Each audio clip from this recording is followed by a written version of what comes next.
noite, irmãos. Graça e a paz do Senhor Jesus Cristo. Vamos abrir a palavra de Deus em Romanos, capítulo 1. Romanos, capítulo 1.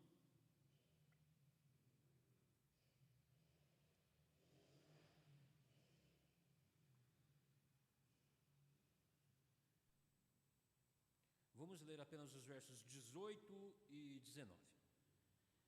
Romanos 1, versos 18 e 19. A idolatria e depravação dos homens. Diz a palavra de Deus: a ira de Deus se revela do céu contra toda impiedade e perversão dos homens que detêm a verdade pela injustiça. Porquanto o que de Deus se pode conhecer é manifesto entre eles, porque Deus lhes manifestou. Amém? Vamos orar.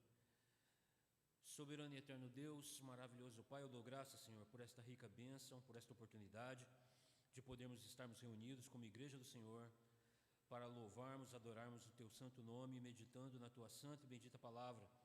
A minha oração, Senhor, nesta noite é que os Teus servos sejam encontrados em paz, os nossos ouvintes, aqueles que nos assistem, que nos seguem pelas redes sociais, eles sejam impactados pela Sua palavra, tenham suas vidas transformadas, seus corações transformados, moldados segundo a Tua reta justiça, para a honra e louvor da Sua glória.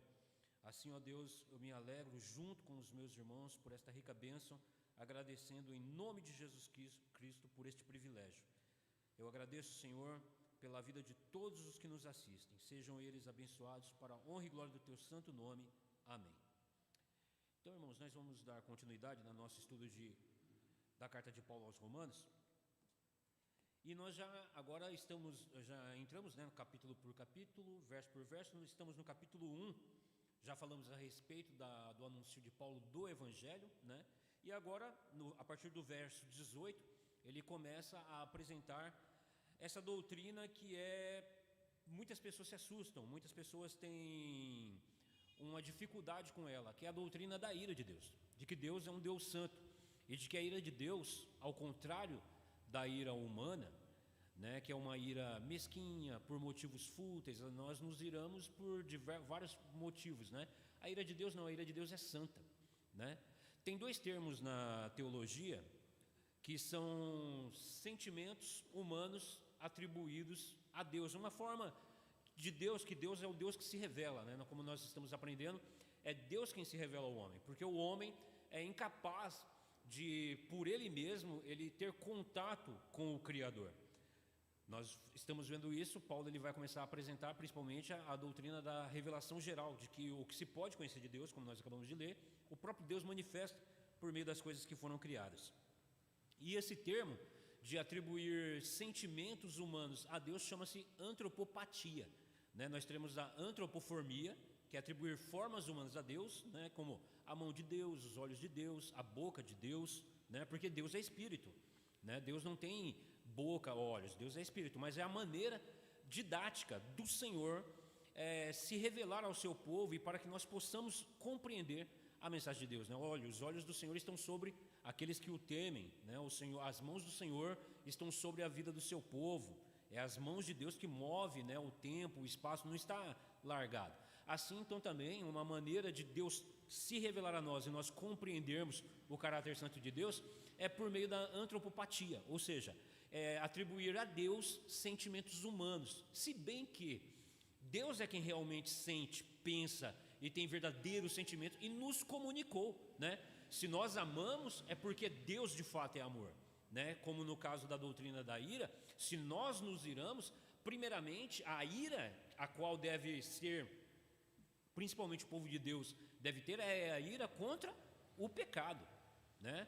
Paulo vai deixar claro que a nossa luta não é contra carne e sangue, mas contra as potestades, né? Os espíritos das trevas que se encontram nos ares, contra o pecado, né? Bem-aventurados que choram, Jesus Cristo vai ensinar no Sermão do Monte. As nossas lágrimas devem ser lágrimas pelo nosso pecado e pelo pecado do mundo. Então a nossa ira, a ira, principalmente se falando do povo de Deus, a ira do povo de Deus é balizada pela reta justiça e pela verdade. Então um cristão que não se ira diante do pecado, no mundo em que nós estamos vivendo, há algo de errado, se torna uma pessoa apática, né? Se torna uma pessoa morna. Não, o crente ele deve se indignar, né? Nós vemos lá em Atos que quando Paulo ele estava em Atenas, ali em Corinto, ele se indignava no seu íntimo diante da idolatria vigente, né? Então ele se encontrava ali fora de si por causa da idolatria. Assim também nós, né? Mas a doutrina da ira, a igreja tem deixado de ensinar e de falar a respeito da ira e da ira de Deus, né? Então eu quero pegar esse ponto a partir do verso 18 que nós lemos, e o que nosso estudioso fala a respeito disso. Ele diz da seguinte maneira: olha, sabe-se muito bem que nos dias de hoje, a simples menção da ira de Deus provoca nas pessoas um certo embaraço, quando não incredulidade. Ora, argumentam elas, se Jesus, no Sermão do Monte, declarou que irar-se é o mesmo que matar, nós vamos ver isso em Mateus no capítulo 5, no verso 22, referindo-se ao Sermão do Monte, onde Jesus diz que irar-se é o mesmo que matar, ou seja, assassinar, né? Tirar uma vida. Mateus capítulo 5, verso 22. Eu vou ler. Eu, porém, vos digo que todo aquele que sem motivo se irar contra seu irmão estará sujeito a julgamento, e quem proferir um insulto a seu irmão estará sujeito a julgamento de tribunal, e quem lhe chamar tolo está sujeito ao inferno de fogo. Então, continuando, né? Jesus aqui ele condena essa ira sem motivo,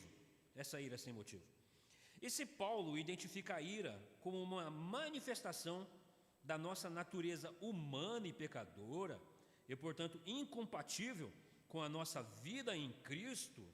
Nós vamos ter aqui também referências das citações de Paulo com relação à ira ser atributo da nossa natureza adâmica, podemos dizer assim, caída, né? Natureza humana caída, a ira. Então, como é que lógica tem em atribuir ira a Deus? Vamos entender então à luz do ensino de Paulo.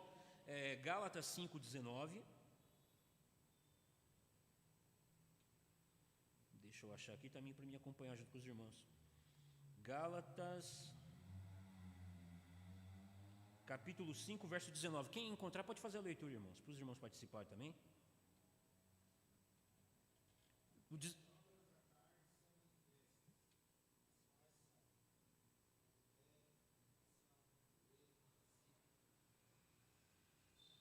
E o 20 também, 5, 19 e 20.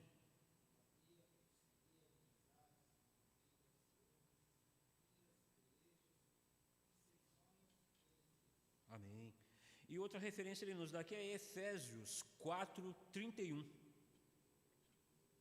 Efésios, capítulo 4, verso 31. Quem encontrar pode ler.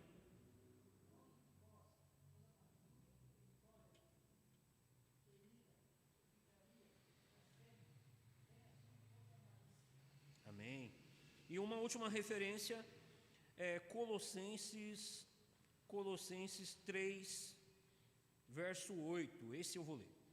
Agora, porém, despojai-vos igualmente de tudo isso: ira, indignação, maldade, maledicência, linguagem obscena do vosso falar. Né? Então nós vemos aí que Paulo aqui ele lista aqui, né? Algumas características da natureza adâmica, humana caída, e entre elas está o quê? A ira. Assim como o Senhor Jesus Cristo, no seu Sermão do Monte, onde ele está ensinando os seus discípulos, ele diz que aquele que se irar contra o seu irmão, e ele deixa bem claro, né? É uma ira sem motivo. Né? Às vezes a gente se ira sem motivo, a gente se pega às vezes pensando numa situação, numa pessoa, e a gente se ira e às vezes se ira contra a pessoa. Né? Quando Paulo fala, olha, a nossa luta não é contra a carne e sangue, e a nossa ira é ira mesquinha, e esses pontos que Paulo apresentou da ira, você pode ver que ele é seguido de motivos, né? Lascívia, invejas, tantas outras coisas. Então, quando as pessoas ouvem a respeito da doutrina de que Deus se ira, ela fala, mas o próprio Deus condena a ira. Só que a ira de Deus é uma ira contra o pecado.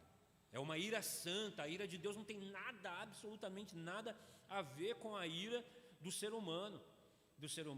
Então é por isso que quando nós vamos à Escritura, nós temos que e devemos ir à Escritura para aprender mais do nosso Senhor e ter conhecimento do nosso Deus, para que nós possamos andar em conformidade à vontade de Deus, né? E o mundo, não sabendo disso, eles andam provocando a ira de Deus. Eles andam na contramão.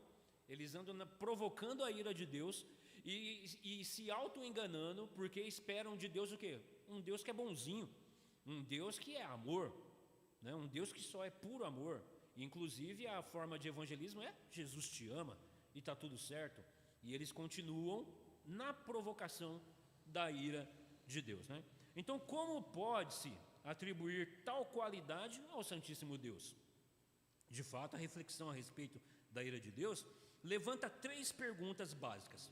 Qual é a sua natureza? Qual é a natureza da ira de Deus? A quem ela está direcionada? A quem ela se refere?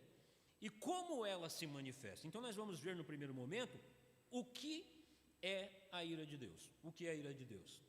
Depois, num outro momento, acredito nós, no decorrer das lições nós vamos vendo, o segundo ponto será contra o que se revela a ira de Deus e como se revela a ira de Deus.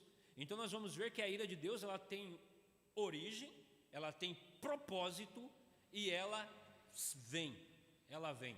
A ira de Deus é justa, é santa e ela será derramada assim como ela já foi. Ela já foi derramada para a justificação do povo de Deus na pessoa bendita do seu Filho Jesus Cristo. Todos nós que nascemos de novo, todos aqueles que nasceram de novo, os seus pecados não foi feito vista grossa, não foi passado pano, né, como a gente costuma dizer. Não. A ira de Deus foi derramada, mas sobre o seu Filho, para nos fazer o quê? Justiça de Deus. É por isso que no Evangelho se revela a justiça de Deus. A justiça de Deus é esta, de que Deus derramou a sua ira sobre o santo, o justo, aquele em quem não havia dolo, não havia pecado, para nos fazer o quê? Justiça de Deus. Nós que andávamos na iniquidade, no pecado, nascemos no pecado, debaixo da culpa do pecado, mas Deus, apesar disso, Ele nos amou e Ele derramou a ira que cabia a nós recebermos, a ira de Deus, Ele derramou sobre o seu Filho para nos fazer justiça de Deus. Então nós vamos aprender nesse primeiro ponto o que é a ira de Deus. Então ele diz: se quisermos preservar o equilíbrio das Escrituras, ao definirmos a cólera de Deus, precisamos evitar extremismos. Temos, por um lado, aqueles que não veem diferença alguma entre a indignação divina e a pecaminosa raiva humana. Por isso que é necessário que se detenha um tempo para aprender com relação a isso, né? Os sentimentos humanos atribuídos a Deus. Então quando nós vamos na Escritura, nós vamos perceber que em nenhum momento a ira de Deus é uma ira sem motivo, é uma ira mesquinha. Não, a ira do Senhor é contra a iniquidade, o pecado que ofende a sua natureza santa, divina. Então, no outro extremo encontram-se aqueles que sustentam que a simples ideia de raiva, como um atributo ou atitude pessoal de Deus, deve ser abandonada. É por isso que muitas igrejas, elas pulam essa parte. Até mesmo nós vemos aí muitos teólogos liberais querendo fazer o quê? Reescrever a Escritura justamente para tirar esses pontos. Ora, como é que eu posso pregar a um Deus que se ira, né? As pessoas já estão sofrendo, as pessoas estão sendo angustiadas pela vida dura, as pessoas estão com vários problemas dentro dos lares, e aí chegam na igreja, vão ouvir falar de um Deus que se ira. Isso está errado, isso não pode ser ensinado. Mas na verdade, essa é uma parte intrínseca da doutrina cristã, de que sem a qual, se nós não pregarmos a ira de um Deus santo contra o pecado, a igreja, ela perde o seu real propósito, o seu real sentido de anunciar as boas novas da salvação por meio do arrependimento. Porque a ira de Deus, ela se revela contra o mal, contra a iniquidade. E a maneira de confrontar isso é chamando as pessoas ao arrependimento. E eu gosto sempre de dizer que nessa pequena palavra, arrependimento, arrependei-vos, nela está como um epigrama ou uma palavra que, como se fosse a ponta de um iceberg, que tem uma profundidade enorme, toda a lei que mostra que o homem é incapaz de agradar a Deus por causa da sua condição pecaminosa. Então é mediante o arrependei-vos que confronta o quê? Algo não está certo.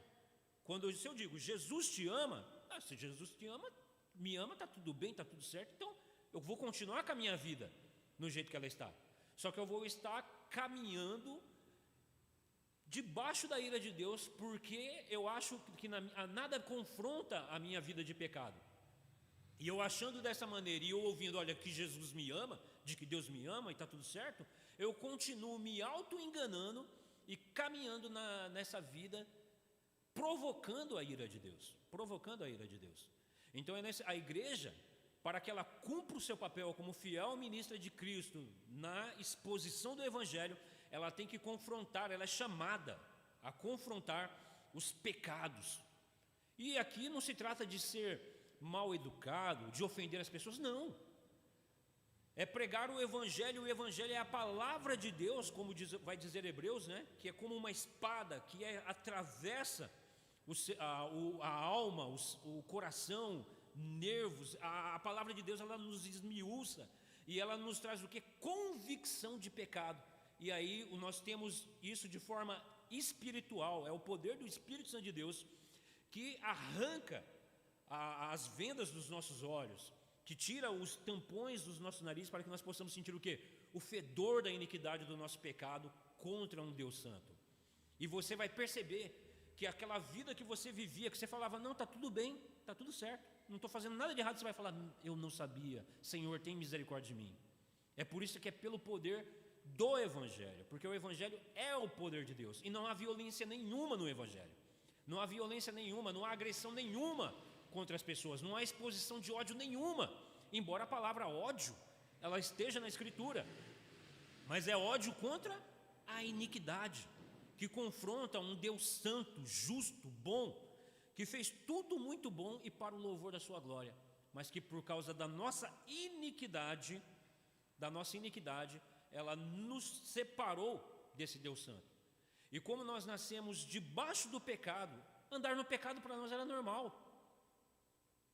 Nós vamos ver que Paulo mais adiante, no capítulo 1, ele vai dizer que as pessoas não somente pecam, como chamam o outro para pecar, vamos, porque isso é normal, isso é bom. Então, quando eu sou confrontado pelo poder do Evangelho, e aí eu sei que eu estou o quê? Provocando a ira de Deus, e eu sou digno de receber toda a ira de Deus sobre mim. E aí, quando eu sou iluminado pelo Evangelho, eu glorifico a Deus, porque Ele, na sua misericórdia, Ele não derramou a sua ira sobre mim, mas sobre a ira do seu santo Filho, para me fazer justiça de Deus. Então nós começamos a entender que o povo de Deus tem que discernir isso, porque infelizmente há até crentes que dizem, não, Deus é um Deus amor, Deus é somente um Deus bom. O mundo tem essa visão errada de Deus, Deus é bom, de fato, Deus é maravilhoso, Ele é amor, mas a sua ira se derrama contra a iniquidade que o mundo está aplaudindo e onde o mundo está andando.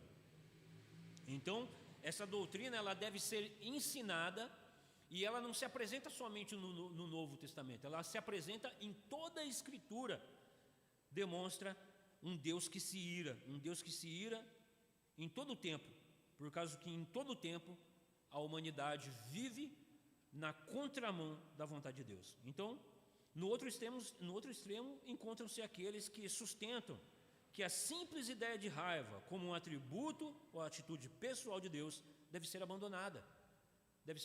E eles pensam isso por quê?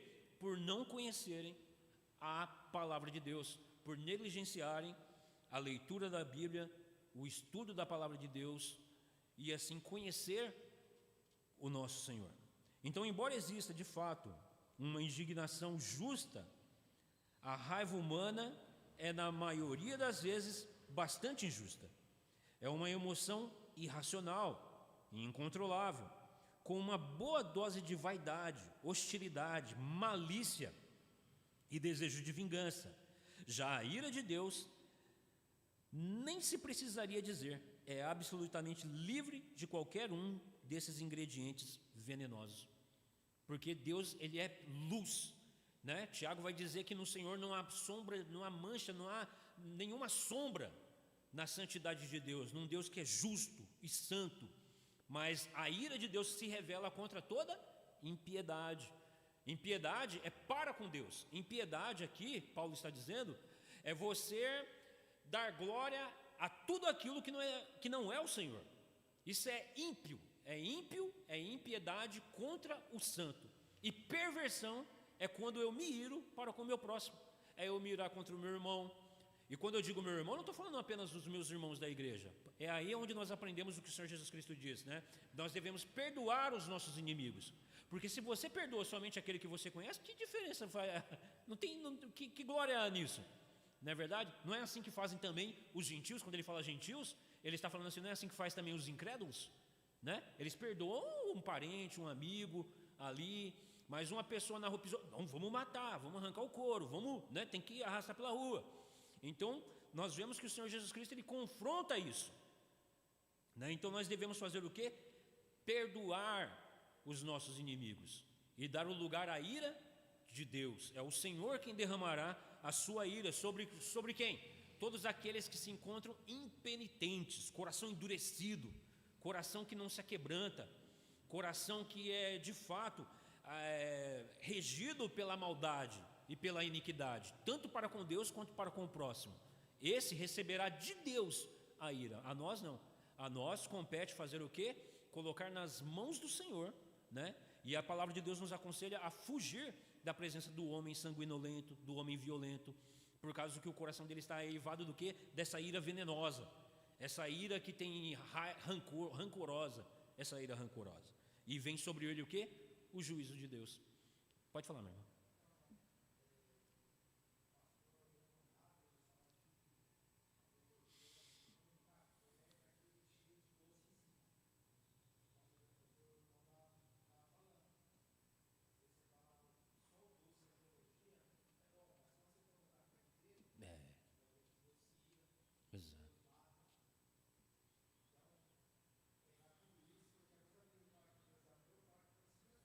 Exato, exato.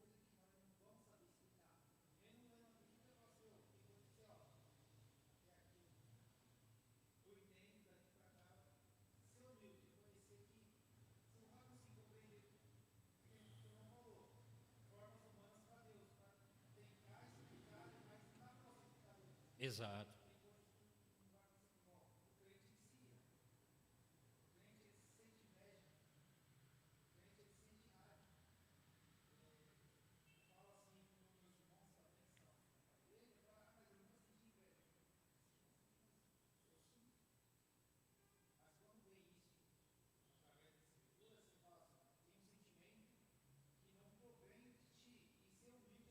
Exato.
Exato.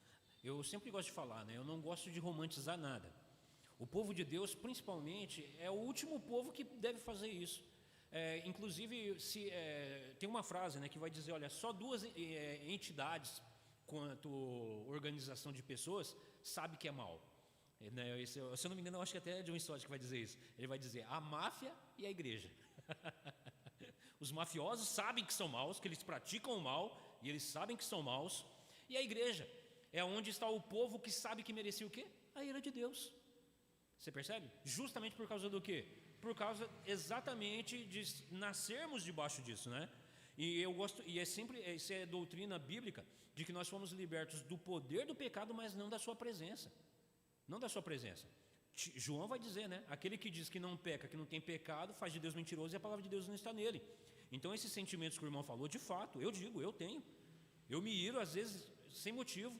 É como eu falei para os irmãos, né? Às vezes você se pega pensando numa atitude que alguma pessoa fez, e aí você fala, Senhor, tem misericórdia. Olha o meu coração, olha a minha mente para onde está indo, né? Então a gente sempre tem, e não pode, como diz, a gente não pode querer mascarar. Não, eu sou, né, não peco, não, de jeito nenhum. Se eu digo isso, a graça de Deus não está sobre a minha vida. Inclusive, característica da queda foi exatamente essa, de fazer o quê? De terceirizar a culpa, né? Porque o Senhor, lá no Éden, ele chega em Adão e diz, Adão, o que você fez? Começou, né? A mulher que você me deu, a serpente, por quê? Quando todo o tempo era o quê? Senhor, pequei contra ti, Senhor, fiz o que era mal. Mas não, ali é Deus mostrando para nós, a natureza do homem caído é exatamente essa, é de fazer o quê? De se encher de justiça própria, por isso que eles fizeram o quê? A roupinha de folhas, né? Que ali é o quê? Ali é o moralismo. Então nós somos moralistas, né? Nós nascemos debaixo do pecado, debaixo da ira de Deus, e nos cobrimos de quê? De moralismo. O moralismo é bonito, né? O moralismo, ele é maravilhoso. Inclusive, eu sempre gosto de dizer, nós vivemos numa sociedade que ela é conservadora, né? Ela mantém a religião judaica cristã, de valores cristãos, mas ela na verdade é moralista. Ela é moralista. O moralismo não tem nada a ver com a vida cristã. E isso é difícil das pessoas entenderem, percebe? Até mesmo isso.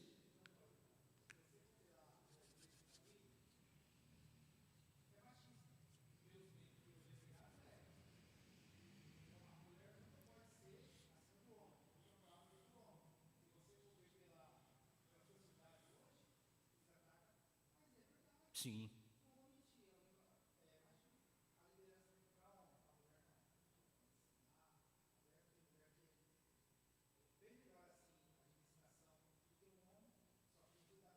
Exato.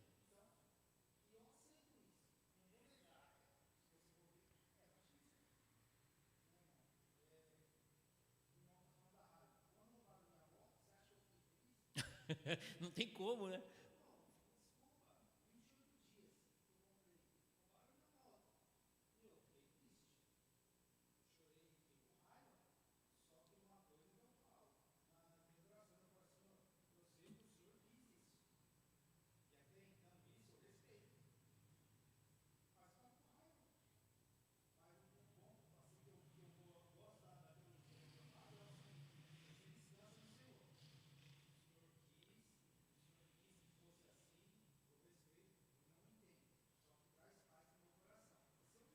Sim.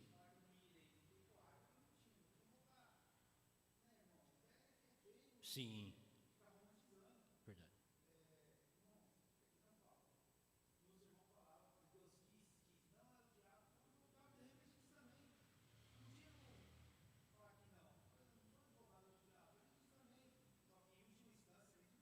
Sim.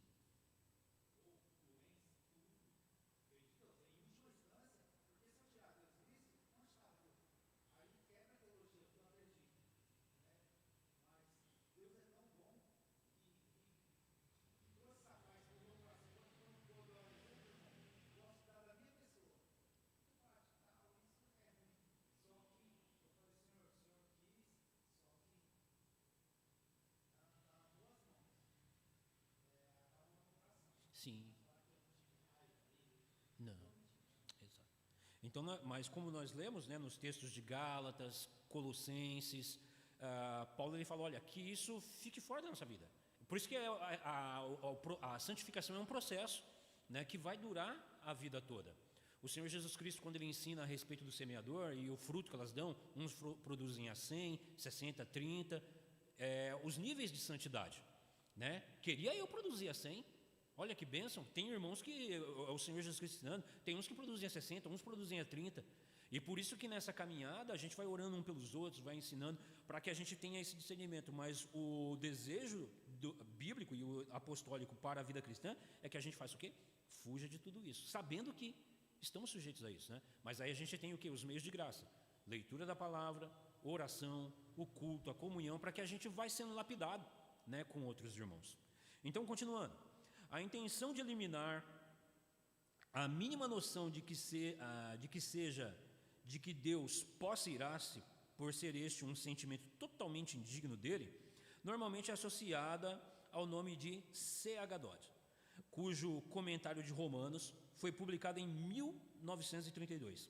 Ele dizia que, a citação dele, Paulo nunca usa o verbo estar com raiva quando Deus é o sujeito, embora se diga frequentemente que ele ama, e que o substantivo, ele vai trazer uma palavra em grega que faz conotação à palavra ira, é usado apenas 3 vezes na expressão, a ira de Deus.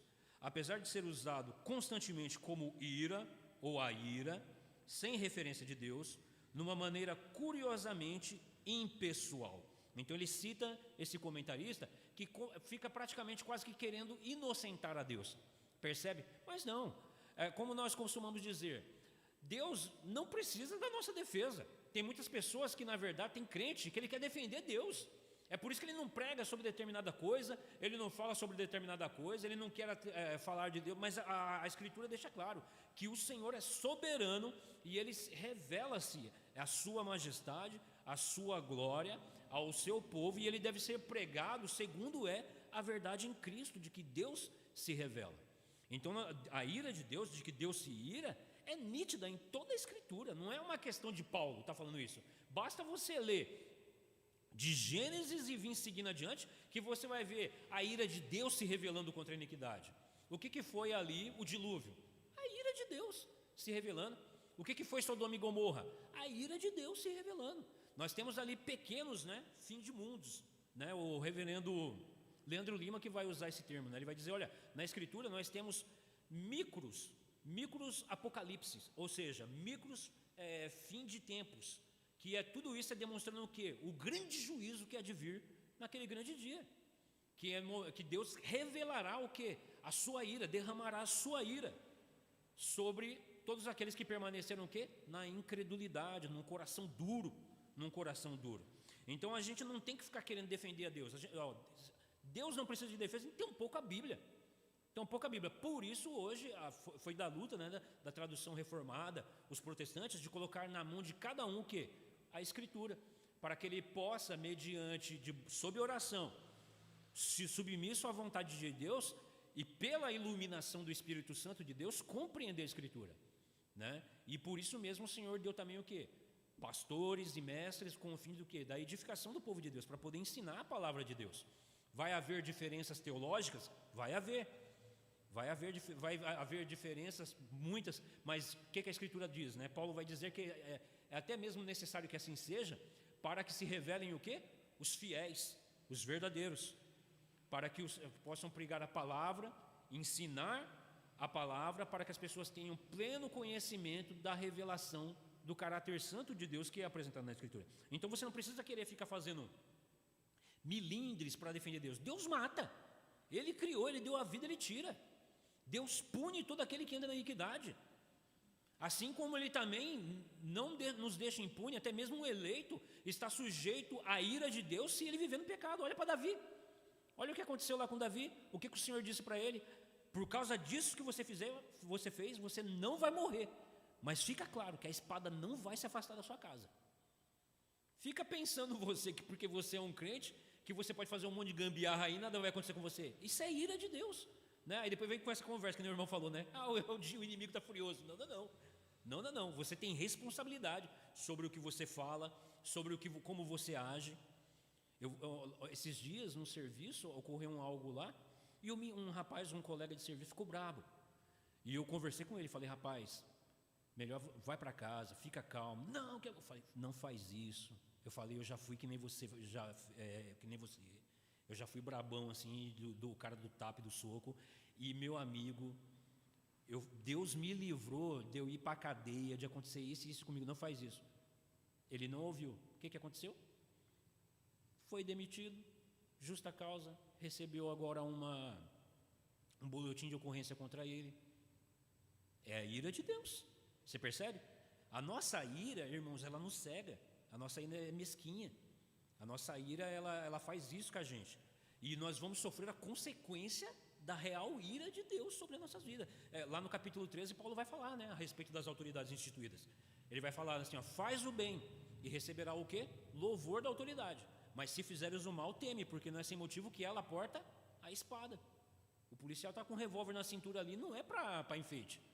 Então faz o bem, anda reto, porque ele é autoridade instituída por Deus para punir o mal.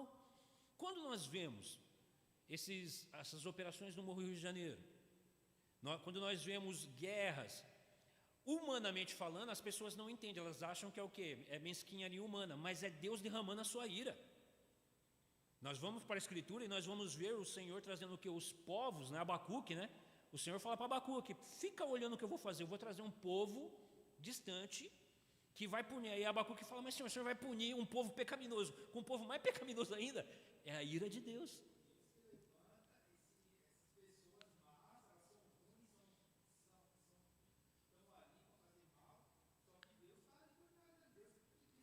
E o próprio Senhor irá punir esse povo depois. Ninguém sai impune. Não escapa. Não é que Deus está aplaudindo, achando bonito, mas não é. É a maneira soberana de Deus agir no tempo e no espaço aqui entre nós, derramando a sua ira. Então até mesmo um eleito, salvo, é crente. Mas se ele se deixa, por negligência dos meios de graça, ele se deixa alimentar pela carne, ele vai praticar pecado. E pode ter certeza, quando chegar ao ponto de vir a ira, é porque já veio o aviso também, ó. Já falou 1, 2, 3 vezes, até que o Senhor faz o quê? É isso que você quer, vai lá e faz. E aí vem a consequência do pecado. Porque o Senhor não deixa impune, irmãos. O Senhor não deixa impune. A ira de Deus virá. Então esse C.H. Dodd, esse comentarista bíblico, ele tem, por causa desse ensino dele, isso fez com que isso entrasse no meio da igreja. De que não, Deus é somente amor. Essa ira de Deus é uma maneira meramente humana de falar, mas exclui a ira de Deus, que de fato se derrama. Isso é demonstrado em toda a Escritura. Então a conclusão de Dodd é que Paulo mantém o conceito não para descrever uma atitude de Deus para com o homem, mas para descrever um processo inevitável de causa e efeito num universo moral. Você percebe as palavras? Causa e efeito. Não, é apenas uma maneira dele usar para se dirigir a uma forma natural, meramente natural de acontecer. Ou seja, está excluindo Deus, está excluindo a soberana mão de Deus da criação. É como se eu estivesse falando do que? De evolucionismo teísta. Evolucionismo teísta é causalidade, mera causalidade. Não, irmãos. Eu gosto muito da frase de um reformado que ele vai dizer, Abraham Kuyper ele vai dizer, não há um só centímetro quadrado em toda a existência, não há só um átomo, pode se estender para essas questões também, que o Senhor não diga, é meu. Não tem um átomo correndo sozinho aí pelo solto, é que Deus não saiba, senão Deus não é Deus. Você arranca a soberania de Deus. Sim, não existe absolutamente um grão de poeira caído no chão que o Senhor não tenha consciência disso. Então você querer atribuir isso a mera causalidade é anular a mão soberana de Deus, né? Aí usando a palavra mão, né? Antropomorfismo, né? É anular a soberana vontade de Deus. Então ele cita aqui outro estudioso, Hanson elaborou esse ponto de vista em sua obra, A Ira do Cordeiro. alegando que a ira de Deus é inteiramente impessoal, e que é o processo inevitável pelo qual o pecado mostra os seus efeitos na história. Ou seja, Deus não tem nada a ver com isso, mas as consequências do pecado são meramente isso, consequências do pecado. Não, é a mão de Deus atuando, trazendo juízo sobre todo aquele que pratica a iniquidade, trazendo o pecado. Tudo. A pessoa, a gente olha meramente humanamente olhando, e você pensa, não, ele chegou nessa circunstância por causa do consumo disso, ou por causa que praticou aquilo e aconteceu com ele. Mas quando nós, em Cristo, pelo olhar do Espírito Santo, vemos, não, isso aí é consequência da ira de Deus, porque você pode ter certeza, a ira de Deus não é sem motivo como a ira humana, a ira de Deus é com motivo. O tempo todo Deus está falando, arrepende-se dos seus pecados. O tempo todo o Senhor está falando para um povo, arrependa-se dos seus pecados, volte-se para o Senhor. Olha para o povo de Israel, por que os profetas eram levantados? O profeta era sempre levantado num período de crise, onde o povo estava se desviando, e aí o Senhor levantava um homem e falava, manda o meu povo voltar, porque as consequências deles continuarem indo para esse caminho é terrível. E o povo fazia o quê? Não ouvia. Jeremias, vamos pegar um exemplo de Jeremias. 40 anos Jeremias pregou. 40 anos falando, Deus falando, não vai por aí, não vai. O povo foi arrastado para a Babilônia. E quando foram, começaram a orar, o Senhor falou, vocês não vão voltar, vocês vão ficar aí 70 anos aí. Percebe?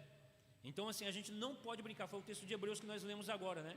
Portanto, irmãos, que não haja em nenhum de nós um coração de incredulidade, duro, um coração de rebeldia, porque senão vem a ira de Deus sobre nós, né? Então, mas o argumento, só para nós finalizarmos, irmãos, mais esse trecho, mas o argumento baseado na ausência comparativa da expressão a ira de Deus em favor de ira ou ira é fraco. Afinal, Paulo trata a graça de modo similar. No final de Romanos 5, ele escreve tanto sobre a graça de Deus, como sobre a graça salvadora de Deus, a qual ele, no entanto, personifica, declarando que ela transbordou e reinou, e apresentando-a como o mais pessoal dos atributos de Deus, a sua graça. Se, portanto, graça é Deus agindo graciosamente, ou seja, é Deus quem está agindo na graça, por que Deus não irá agir na ira? A ira, a gente tira isso de Deus. Não, Deus é Deus agindo tanto na graça quanto na ira, né? Deve ser Deus então reagindo na ira, é Deus reagindo contra o pecado. Trata-se de uma profunda aversão pessoal contra o mal, ou seja, a ira de Deus é uma profunda aversão pessoal de Deus contra o pecado. A ira de Deus é, pois, quase que totalmente diferente da raiva humana.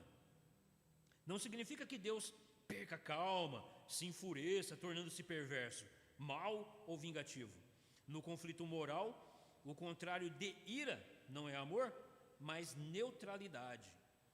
E Deus não é neutro, pelo contrário, a sua ira é uma hostilidade santa contra o mal, e a manifestação da sua recusa em suportá-lo, ou entrar em acordo com ele, é o seu justo julgamento contra o mal. A ira de Deus é justo, tem causa, tem motivo, tem consequência, é tribunal santo. Sempre a linguagem relacionada para com Deus é linguagem de tribunal, é justiça, né?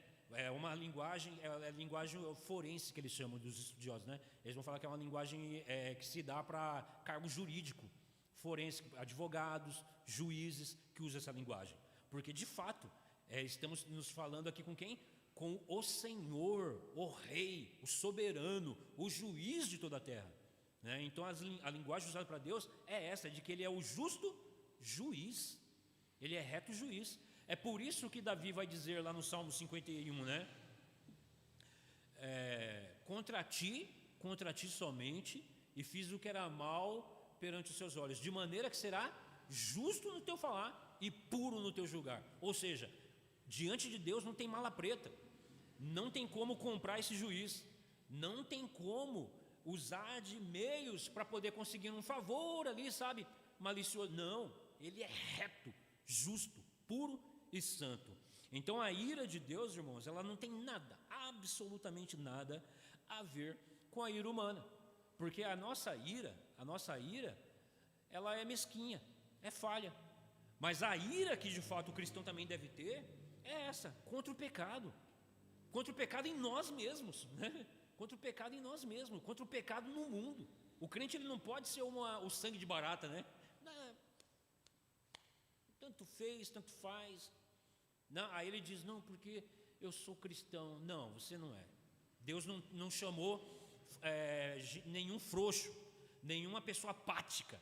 Pelo contrário, o espírito que nos foi dado é o espírito do quê? De coragem, de valentia no espírito em Cristo. O cristão, ele é o último a ser covarde, ele é manso. Manso é você fazer o quê? Dar o lugar de ira àquele que julga retamente. Isso é mansidão. Isso é mansidão. Mansidão não é ser frouxo, nós temos que ser o quê? Homens de Deus, né? Homens que se iram contra a iniquidade, homens que se colocam como homens de Deus de fato, num mundo que está se tornando cada dia e cada vez mais o quê? Descaracterizado. O mundo está cada vez mais abraçando a iniquidade e o mundo se levanta contra tudo aquilo que demonstra o quê? Autoridade, que demonstra o quê? Justiça, honra, coragem, verdade. O mundo está se levantando. Então é por isso que a igreja será e é perseguida, porque a igreja, ela permanece não no moralismo. Não é no moralismo que a igreja está. A igreja está firmada no caráter santo de Deus, pelo poder do Espírito Santo de Deus, que não é desse mundo, que não agrada esse mundo, que não passa pano para as coisas desse mundo, que prega a ira de Deus, doa a quem doer. E é por isso que nós vemos aí pastores sendo presos na pregação do evangelho. A igreja não pode evangelizar porque está sendo perseguida, e vai piorar. Mas se eles não irão calar o povo de Deus, muitos poderão dizer, esse povo é louco. Eles sabem que estão prendendo por falar essas coisas. Por que eles continuam? Porque nós fomos chamados por Deus a sermos o quê? Fiéis, a sermos valentes, a não sermos o quê? Medrosos. Deus não tem prazer nenhum na covardia, no medroso. Deus, ele nos encheu dos seus espíritos, um espírito de valentia, de coragem, no poder do Espírito para pregar o Evangelho. E o Evangelho, ele é o quê? O poder de Deus para a salvação de todo aquele que crê. Porque é no Evangelho que se revela a justiça de Deus. E o que é a justiça de Deus? De que Deus derramou a sua ira sobre o justo e santo seu Filho, para nos fazer justiça de Deus. Isso é maravilhoso, isso é o Evangelho, e o Evangelho, ele deve ser pregado na sua totalidade. Então, meus irmãos, hoje nós aprendemos um pouquinho a respeito do que é a ira de Deus. Aí nas próximas sexta-feiras nós vamos para o segundo ponto. Contra o que se revela a ira de Deus? Amém, meus irmãos? Devido ao horário, vamos estar então finalizando. O Senhor nos permitindo, na próxima sexta-feira a gente continua. Eu passo a palavra para o presbítero Davi.